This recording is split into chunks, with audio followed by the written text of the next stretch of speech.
Ya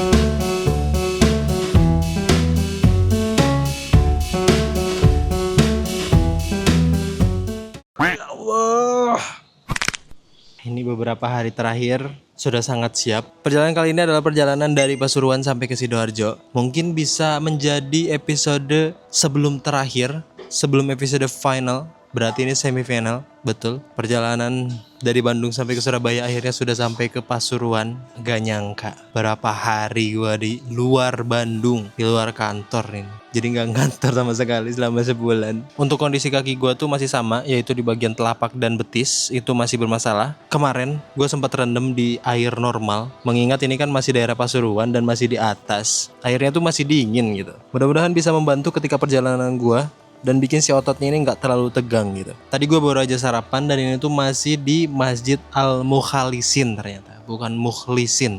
Ini tuh ada di food courtnya di bagian bawah karena kemarin kita menginap di sini. Untung ada penginapan di sini. Gue baru tahu ternyata di Pasuruan tuh ada taman safari juga. Saya kira hanya ada di Bogor begitu. Game plan kali ini sederhana aja. Gue bakal coba dapetin kilometer sebanyak-banyaknya dengan cara apapun. Entah itu nanti bakal banyak istirahat di jalan atau gue coba jalan tapi pelan banget gitu demi dapetin kilometer dan waktu yang gak terlalu sore. Mudah-mudahan selama perjalanan aman-aman aja karena ini masih jalan besar ya. Truk-truk gede, bis itu masih banyak banget dan trotoar juga tidak mumpuni selama perjalanan kemarin tuh. Ngeri-ngeri sedap. Buat warga yang belum tonton Jalaton series kita mending nonton dulu deh karena ini udah hampir episode terakhir. Mending tonton dari episode 1 sampai episode 21. Begitu. Dan jangan lupa kalau warga mau support Jalaton series ini bisa langsung klik link deskripsi atau scan barcode yang ada di sini ataupun di sini. Kita bakal coba sedikit pemanasan kalau perlu, kalau enggak ya udah kita langsung berangkat aja. Let's go.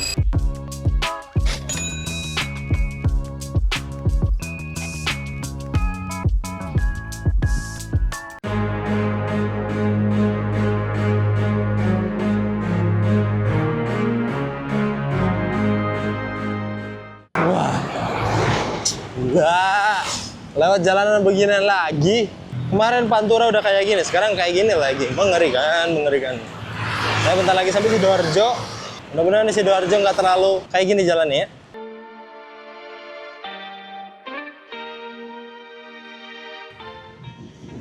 Oh, Rainbow Adventure, Taman Safari X.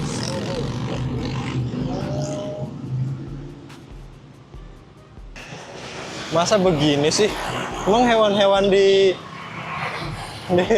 mana begini ya? Singa, harimau, gajah. Kenapa nggak ada semut? Emang di Taman Safari nggak ada semut ya? Taman Safari Prigen.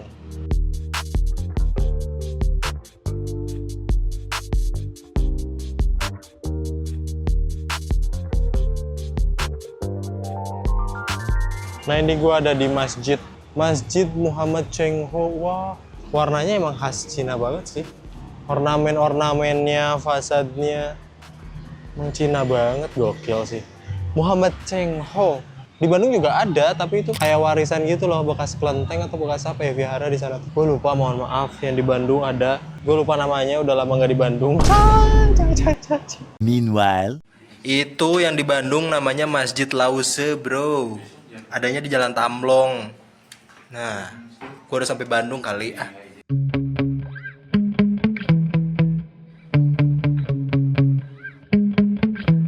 Yeah. Sometimes I get so mad, there's no controlling me. My thoughts get so bad, I'm like. Akhirnya di kilometer 11,2 ini gue ngerasain sakit yang benar-benar sakit di pergelangan kaki. Karena emang dari tadi selama perjalanan dari Masjid Al-Mukhalisin tuh turunan semua, ditambah trek samping jalannya itu penuh dengan batu dan pasir. Gua tadi beberapa kali terkilir anjay, kesleo. Gua nggak tahu ini si pergelangan kakinya nggak tahu bakal bengkak atau enggak. Tapi tadi tuh pas kesleo terakhir bener-bener sakit bre. Di sini nih, sampai ke belakang sini. Terus sama gua paksa jalan lagi, sampai sekarang udah nggak terlalu sakit lagi nih. Nggak ngerti tolong gua harus kayak gimana. Tapi untungnya di episode udah sangat semifinal. Ini baru 11 kilo, masih ada 2/3 lagi. Andai aja sepatu ini bisa ada rodanya, kan bisa meluncur ya dari atas sampai bawah tadi ya. Terus juga si midsole-nya ini udah mulai bener-bener hilang. Gua rasa kayaknya hilang. Cushionnya ini udah bener-bener habis. Tinggal kaki saya yang melakukan semuanya sendiri. Let's go, kita lanjut. Ada. Oh ya guys, selama perjalanan gua pakai Ardiles ini, Ardiles Block Beat ya tepatnya, karena emang gua lagi ngetes sejauh mungkin. Ardiles itu di tahun ini punya campaign namanya tuh Move Your Way. Nah, si campaign itu bukan cuma sekedar campaign, tapi Ardiles pengen memberikan sumbangsinya kepada masyarakat di Indonesia dengan membagikan 750 pasang sepatu untuk kaki di Indonesia yang membutuhkan. Ini bukan cuma soal mencari perhatian, tapi ini bentuk CSR dari brand Ardiles karena mereka benar-benar peduli dengan Indonesia ini gitu. Nah, karena brand Ardiles juga ikut bertumbuh, jadi mereka nggak cuma mementingkan dari brandnya aja, tapi juga lingkungan di sekitarnya, termasuk masyarakat-masyarakat yang menjadi teman dalam pertumbuhan Ardiles ini. Ardiles sebagai brand sepuh dan legend juga harusnya punya kepedulian sesama gitu untuk sosial. Ardiles juga mengangkat topi untuk brand-brand lokal lain yang ikut menjalankan tanggung jawab sosialnya di Indonesia. Dan kedepannya berharap pergerakan ini akan terus diciptakan oleh brand-brand lokal lainnya. Kita diberkati untuk memberkati sesama, guys. Jangan cuma cari cuan, please. Di samping gua ini ada Gunung Penanggungan. Nih, puncaknya lancip banget gua lihat-lihat. Tapi for your information, di sebelahnya Gunung Penanggungan ini adalah Gunung Arjuno.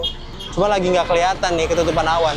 Nah, Gunung Arjuno yang paling ramenya, yang banyak dibicarain, itu adalah Pasar Setan, bre. Jadi di Arjuno ini ada semacam yang bilang kalau di tengah gunungnya, nggak tahu di perjalanan rute mananya, itu ada Pasar Setan. Nah, buat warga pendaki yang sering main ke gunung-gunung, terutama Arjuno, pasti tahu lah tentang legenda ini, urban legendnya gitu. Barangkali gua ada yang salah ngomongin soal Arjuno ini, bisa warga benerin di kolom komentar. Karena jujur gua belum pernah ke Gunung Arjuno ya. Pengen sih, nanti kalau kita ke Pasuruan naik ke sana lagi lah. Pakai sepatu brand lokal yang outdoor trail. Menarik. Let's go. Kamu di sini sendirian atau?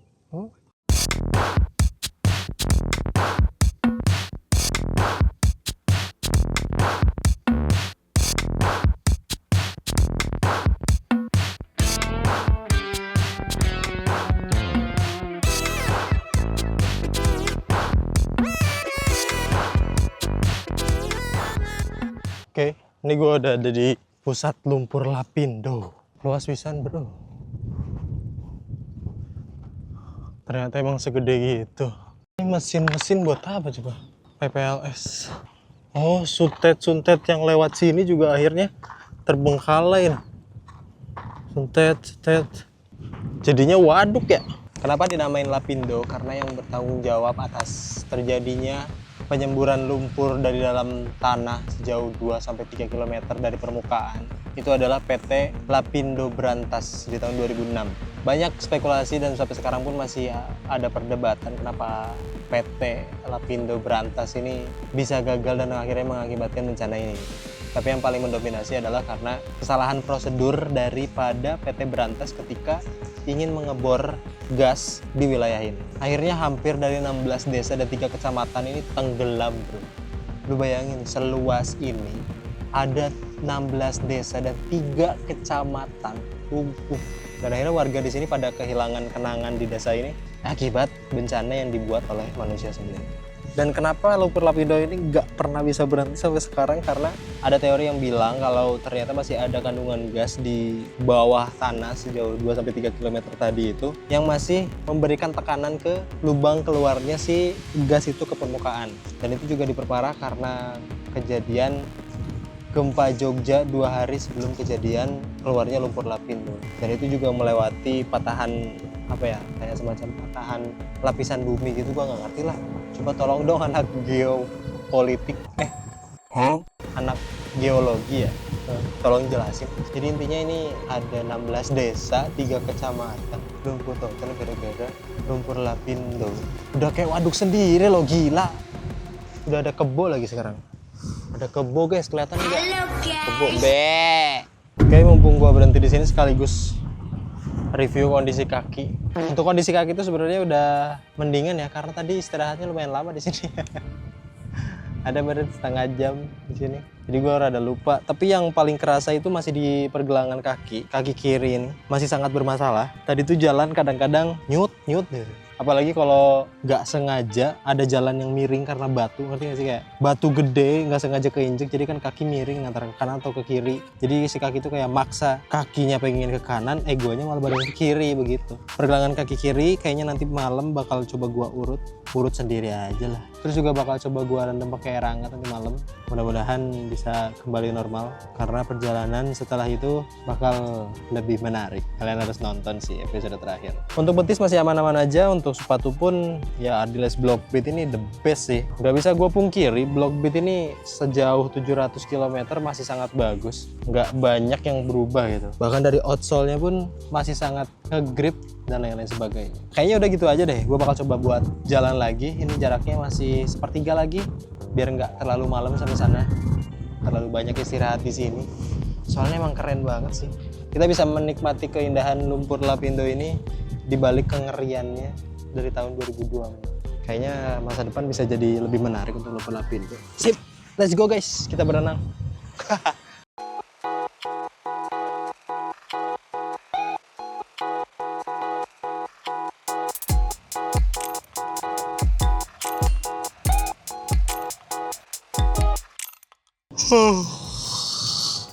Akhirnya gue sampai juga di pemberhentian terakhir di kota Sidoarjo, yaitu Gelora Delta. Betul sekali, tapi nggak di Gelora Deltanya karena itu ada di sebelah. Nah, ini adalah kandangnya daripada Deltras Sidoarjo. Betul sekali. Tadi tuh diceritain dikit pas di mana, di Lumpur Lapindo ada ketemu bapak satpam penjaga pintunya. Nggak direkam lupanya tuh karena emang baterai dari kamera kita sedikit banget semuanya gitu. Jadi nggak sempet ngerekam. Kalau daerah Sidoarjo ini kan dulunya adalah bagian daripada kerajaan Majapahit. Nah, ini adalah daerah Delta katanya. Gak ngerti istilah Delta tuh apa gitu. Tapi ada kata kiai sekitar kalau dulu tuh di daerah Sidoarjo ini adalah kawasan lautan. Terus akhirnya mulai nyusut akhirnya terbentuklah daratan. Nah, itu yang disebut dengan Delta. Correct me if I'm wrong ya, nggak apa-apa di kolom komentar.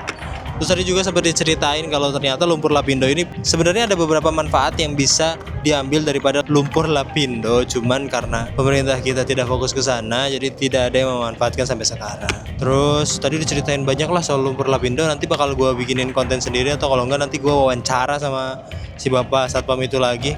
Kalau ke sini lagi begitu. Nih kondisinya udah mulai gerimis, mudah-mudahan nggak sampai hujan. Sorry kita geser, tadi rada gerimis. Takutnya nanti kamera kenapa-napa dan lain-lain sebagainya. Untuk kondisi sepatu masih aman-aman aja. Sampai sekarang tuh masih sangat bagus, masih bisa dipakai. Cuman yang midsole-nya itu yang cushionnya mulai hilang. Untuk upper juga udah mulai sobek beberapa sih. Tapi ini nggak terlalu berpengaruh lah selama performance uppernya ini masih bagus begitu. Insole juga masih membal, cuman ini bagian outsole udah beberapa ada yang mau lepas sih outsole-nya. Mungkin karena penyebab kena air, kena panas matahari langsung dan lain-lain sebagainya. Tapi yang perlu gua notice di sini adalah ternyata yang sangat bermasalah itu bukan si kaki gua gitu. Walaupun emang benar bagian pergelangan kiri, kaki kiri ini masih sangat sakit. Terus telapak juga masih bermasalah. Tapi ternyata pundak kiri saya yang bermasalah. Ini tuh ternyata udah gua rasain dari beberapa hari lalu di rute-rute sebelumnya. Tapi gua lupa terus mau bilang gitu. Soalnya masalahnya kan yang jalan kaki kok yang pegel pundak gitu. Nah itu dia.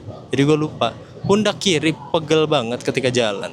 Overall selama perjalanan menarik banget sih. Apalagi di Lumpur Lapindo kita ngobrol banyak dan akhirnya lupa waktu begitu. Kita cobalah cari penginapan di sekitar sini. Kalau enggak kita nanti malam main ke sini atau kita main ke Surabaya nanti malam. Gitu aja buat warga yang belum tonton Jalaton Series, mending tonton semuanya lengkap biar tahu perjalanan gua ini niatnya untuk apa sih? Membuat apa sih, untuk sesuatu apa sih gitu. Biar Jalaton Series ini semakin ramai dan akhirnya nanti bakal dibuat lagi Jalaton Series atau mungkin nanti dengan warga sekitar maksudnya warga Syupolis atau orang-orang yang pengen ikutan Jalaton ini.